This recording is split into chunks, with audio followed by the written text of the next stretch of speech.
मला वाटतं 93चं निवेदन आपल्याला काय बोलायचं बोला.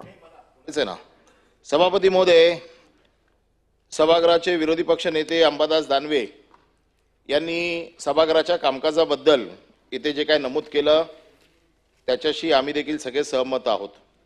महत्त्वाचा विषय असा आहे की आपण सभापती आहात. ज्या दिवशी आपण सभापती होता त्या दिवशी कुठल्याही राजकीय पक्षाचे आपण राहत नाही, आपण पूर्ण सभागृहाचे असता. परंतु एकंदर आम्हाला असं वाटायला लागलंय, खरं म्हणजे आमची भावना अशी होऊ नये, आम्ही सभापतींकडे बघताना न्यायाधीश म्हणून बघतो. कारण हे घटनापीठ आहे, ही काय अशी गावच्या चौकावरची खुर्ची नाही आहे की याच्यावरती काही बसलं आणि काही केलं तर चालतं. या सभागृहात जे काही निर्णय होतात याची दखल देश पातळीवरती घेतली जाते. या सभागृहात जे रुलिंग दिले जातात याची देखील दखल देश पातळीवरती घेतली जाते. मी ज्या काही दिवसामध्ये जे काही रुलिंग्स बघतोय, या नियमबाह्य रुलिंग्स, केवळ तुमच्या रुलिंग्स हायकोर्टात चॅलेंज करता येत नाही. या एका शॅडो खाली किंवा एका अम्ब्रेला खाली हवा तशा रुलिंग दिल्या जात आहेत.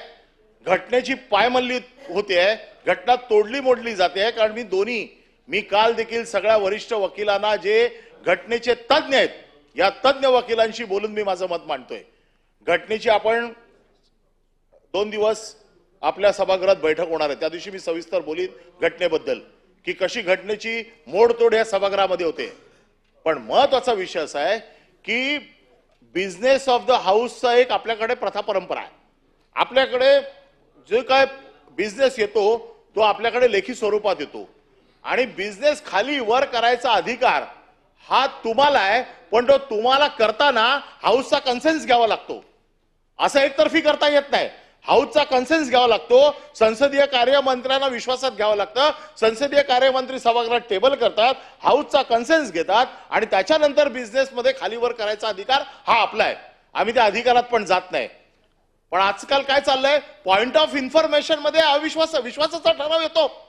रिमूव्हलच्या प्रस्तावाला आम्हाला 14 दिवसाची नोटीस, त्याच्यानंतर 7 दिवस, आणि त्यांच्या प्रस्तावाला पॉइंट ऑफ प्रोसिजर किंवा पॉइंट ऑफ इन्फॉर्मेशन जी आहे, इन्फॉर्मेशन कुठली द्यावी लागते जे जगाला माहित नाहीये, बाहेर कोणाला माहित नाहीये, परंतु मला कळलंय आणि मला सभागृह चालू असताना पहिलं सभागृहात येऊन सांगायचंय, म्हणून मला पॉइंट ऑफ इन्फॉर्मेशनच्या माध्यमातून द्यावी लागते माहिती.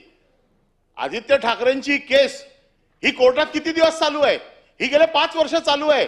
याच्यामध्ये सीबीआयची चौकशी झाली, याच्यामध्ये सीआयडीची चौकशी झाली, परत ह्याची एसआयटी चौकशी झाली. एसआयटीच्या चौकशीचा रिपोर्ट टेबल कुठे गेला? का नाही टेबल केला 1.5 वर्ष? ज्या एसआयटीचे अधिकारी आहेत त्यांच्यावरती कारवाई करा की त्यांनी 1.5 वर्षामध्ये टेबल केला नाही रिपोर्ट म्हणून. मग तुम्ही फक्त काय शिळ्या कडीला ऊत आणून तुमचे सगळे विषय बाजूला जावेत म्हणून आणता काय? औरंगजेबाची कबर काल राष्ट्रीय स्वयंसेवक संघाने पूर्ण चेपून टाकली. आज दुसरा विषय नाही. आदित्य ठाकरे ठीक आहे, आदित्य ठाकरेंची चौकशी करायला आमचं काहीच म्हणणं नाही आहे. या सभागृहात मंत्री उत्तर देताना काय देतात की मॅटर सबज्युडाइज आहे, कोर्टाच्या समोर आहे, न्याय प्रविष्ट आहे. हे प्रकरण तुम्हाला माहित नाही. एका सामाजिक कार्यकर्त्याने आता पण कोर्टामध्ये त्याची हिअरिंग चालू आहे. 17 फेब्रुवारीला त्याची हिअरिंग फायनल होणार होती. त्या दिवशी मुख्य न्यायमूर्ती इथे नव्हते म्हणून त्याला पुढची डेट दिली. कालचं जे पिटिशन झालंय या पिटिशन मध्ये त्या पिटिशनला आमचं पिटिशन टॅग करावं असं पिटिशन आहे. कॉपी पेस्ट पिटिशन आहे. हे कोण करते? आम्हाला न कळलं एवढे आम्ही मूर्ख आहोत का? हे काय चाललंय आम्हाला कळत नाही का? आणि कोर्टात देईल ना काय निर्णय द्यायचा आहे ते कोर्टाचा अधिकार आहे. मॅटर सबज्युडाइज असताना तुम्ही कसं ठरवणार? आणि पॉइंट ऑफ इन्फॉर्मेशन मध्ये येते का? तुम्हाला माहित नाही? तुम्ही पेपर वाचत नाही? आम्ही सभासद काय पेपर वाचत नाही? आम्हाला काय माहित नाही? पॉइंट ऑफ इन्फॉर्मेशन कुठला येतो? ज्यावेळेला सभागृहाला एखादी गोष्ट माहित नसते, बाहेर काहीतरी असं होतं की सभागृहाला सावध करणं गरजेचं असतं. सभापती महोदय, तुम्ही देखील या सगळ्या गोष्टी मान्य करताना हे सगळं नियमाप्रमाणे केलं पाहिजे असं आमचं म्हणणं आहे.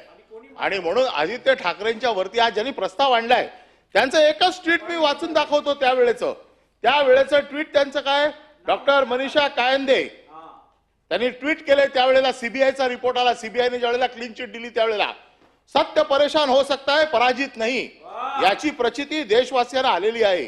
दिशा सालियनचा मृत्यू अपघाताने झाला असल्याची सीबीआयच्या अहवालात उघड झाले आहे. पण भाजप आणि राणे गँगने त्याचा बादरायण संबंध जोडून थैथयाट केला आरोप करणाऱ्यांनी आता नाक घासून आदित्य ठाकरे यांची माफी मागावी. पुढे गेल्या द्या. ह्या मनीषा कायंदे सरड्यापेक्षा फास्ट रंग बदलला. अरे सरड्याला लाज वाटली. सरडा पर्व सरड्यापेक्षा फास्ट रंग बदलला का? तर आता उपसभापतीच्या पोस्टवरती लक्ष आहे. आता नाही आहे ना, सत्य का? नाकारलं का? नाही नाकारलं का? हे नाकारलं का सांगा मला. हे ट्विट नाकारलं का? नाही ना, महिलांचा अपमान नाही. हे महिलांनी केलेलं आहे. हे आता त्यांचं उपसभापतीकडे लक्ष लागलंय, त्या खुर्चीकडे लक्ष लागलंय. वरिष्ठांना खुश करायचंय. वरिष्ठांना खुश करण्यासाठी अशा प्रकारचे आरोप करायचे. अरे सरडा पण लाजला. सरडा सकाळी माझ्या घरासमोर चालला होता, पळाला. सरडाला पण शरम वाटते. जागेवर बसा. काय चाललंय? जागेवर बसा. काय चाललंय सभापती महोदय? मला परवानगी दिली आहे, मला संरक्षण द्या. हे काय चाललंय सभागृहामध्ये? कधी पण उठा, खाली बसवा ना, याला खाली बसवा. सभापती महोदय, माझं म्हणणं आहे आदित्य ठाकरेंचा आपल्याला वेळ दिली मी बोलायला. आपला बोलून झालेला आहे. मला आता आपण एकच मिनिट समजतो. आदित्य ठाकरेंचा या केसशी संबंध असेल त्याची काळजी कोर्ट घेईल. SIT रिपोर्ट सबमिट नाही केला, कारवाई करा.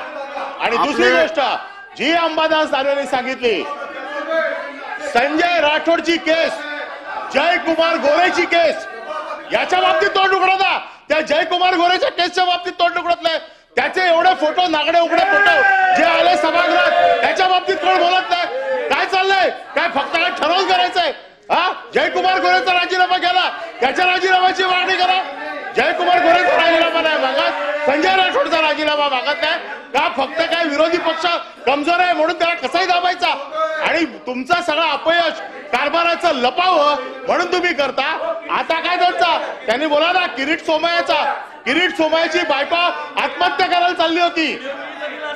इथे व्हिडिओ दिला, त्याची चौकशी नाही होत आहे. याची व्हिडिओ दिला, त्याची चौकशी का नाही झाली? किरीट सोमय्याचा दिला ना व्हिडिओ, त्याची चौकशी करा. शिक्षण मंत्री दादा भुसे साहेब बोला. चौकशी करता. सभापती महोदय,